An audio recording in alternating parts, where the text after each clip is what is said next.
নমস্কাৰ বন্ধুসকল, আপোনালোকক আকৌ এবাৰ স্বাগতম জনাইছোঁ মোৰ এছামিজ এডুকেশ্যন চেনেলটোলৈ। তো বন্ধুসকল, আজিৰ এই ভিডিঅ'টোত মই আলোচনা কৰিম অৰ্থাৎ যিসকল ছাত্ৰ ছাত্ৰী গুৱাহাটী ইউনিভাৰ্চিটিৰ আণ্ডাৰত এতিয়া 4th ছেমিষ্টাৰত ফিল'চফি মেজৰলৈ পঢ়ি আছে সেইসকল ছাত্ৰ ছাত্ৰীৰ কাৰণে এই ভিডিঅ'টো।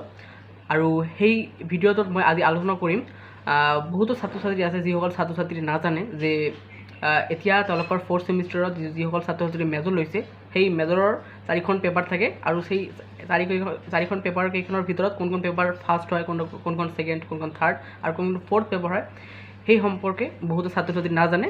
তো সেই সম্পৰ্কে আজিৰ এই ভিডিঅ'ত মই আলোচনা কৰিম। আৰু মোৰ ইয়াৰ আগৰ ভিডিঅ'ত এটাত মোক এজনে কমেণ্টত সেই সম্পৰ্কে সুধিছিল যে কোনটো পেপাৰ আমাৰ ফাৰ্ষ্ট হ'ব, কোনটো পেপাৰ ছেকেণ্ড, নাইবা কোনটো থাৰ্ড, কোনটো ফ'ৰ্থ হ'ব সুধিছিল। আৰু সেই তাৰো উত্তৰটো আজিৰ এই ভিডিঅ'ত মই দিম, কাৰণ বহুতো ছাত্ৰ ছাত্ৰী আছে যিসকল ছাত্ৰ ছাত্ৰীয়ে নাজানে যে কোনটো পেপাৰ তেওঁলোকৰ first, second, third and fourth হ'ব।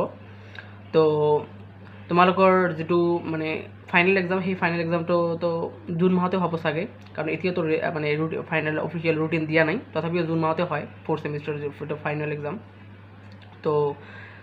তো আজিৰ এই ভিডিঅ'ত আলোচনা কৰিম যে কোনটো পেপাৰ ফাৰ্ষ্ট হ'ব, কোনটো পেপাৰ ছেকেণ্ড আৰু কোনটো থাৰ্ড আৰু কোনটো ফ'ৰ্থ। তো ভিডিঅ'টো আৰম্ভ কৰাৰ আগত আপোনালোকক মই এটা কথা কৈ লওঁ, যিসকল ছাত্ৰ ছাত্ৰীয়ে মোৰ চেনেলত নতুনকৈ আহিছে তেনেহ'লে প্লিজ চেনেলটো ছাবস্ক্ৰাইব কৰি দিব আৰু কাষতে থকা বেল আইকনটো প্ৰেছ কৰি দিব, যাতে এনেকুৱা ধৰণৰ নতুন নতুন আপডেটসমূহ অতি সোনকালে লাভ কৰে। তেনেহ'লে আহক সময় নষ্ট নকৰি আজিৰ ভিডিঅ'টো আৰম্ভ কৰোঁ।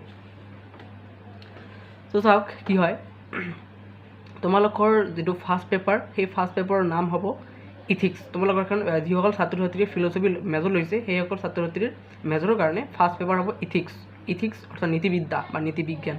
যিখন এখন পেপাৰ আছে সেইখন তোমালোকৰ ফাৰ্ষ্ট হ'ব। আৰু ছেকেণ্ড যিখন আছে সেই ছেকেণ্ড পেপাৰখনৰ নাম হ'ল তোমালোকৰ ইন্ট্ৰডাকশ্যন টু ৱেষ্টাৰ্ণ ফিল'চফি অৰ্থাৎ পাশ্চাত্য দৰ্শনৰ পৰিচয়। এখন পেপাৰ আছে নহয়, সেইখন তোমালোকৰ ছেকেণ্ড পেপাৰ হ'ব। আৰু থাৰ্ড যিখন পেপাৰ আছে সেই পেপাৰখনৰ নাম হ'ব তোমালোকৰ ট্ৰেডিশ্যনেল লজিক অৰ্থাৎ পৰম্পৰাগত তৰ্ক বিজ্ঞান নামৰ এখন পেপাৰ আছে তোমাৰ, সেইখন হ'ব তোমালোকৰ থাৰ্ড পেপাৰ। আৰু যিখন ফ'ৰ্থ পেপাৰ আছে সেই ফ'ৰ্থ পেপাৰখনৰ নাম হ'ল তোমালোকৰ জ্ঞানতত্ত্ব অৰ্থাৎ থিয়ৰী অফ নলেজ ইণ্ডিয়ান। তো মই কিতাপ কেইখনত দেখুৱাই দিম তোমালোকৰ যাতে সুবিধাৰ কাৰণে। অলপমান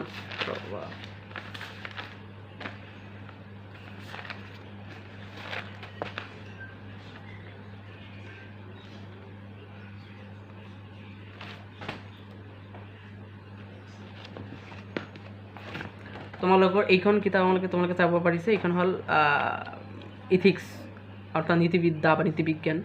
এইখন কিতাপ হ'ল তোমালোকৰ ফাৰ্ষ্ট পেপাৰ। আৰু তোমালোকৰ ছেকেণ্ড কিতাপখনৰ নাম হ'ল পাশ্চাত্য দৰ্শনৰ পৰিচয়, আপোনালোকে যাব পাৰে। এইখন হ'ল তোমালোকৰ ছেকেণ্ড পেপাৰ, ছেকেণ্ড কিতাপ যিখন হ'ল। আৰু থাৰ্ড যিখন হ'ল থাৰ্ডখন তোমালোকৰ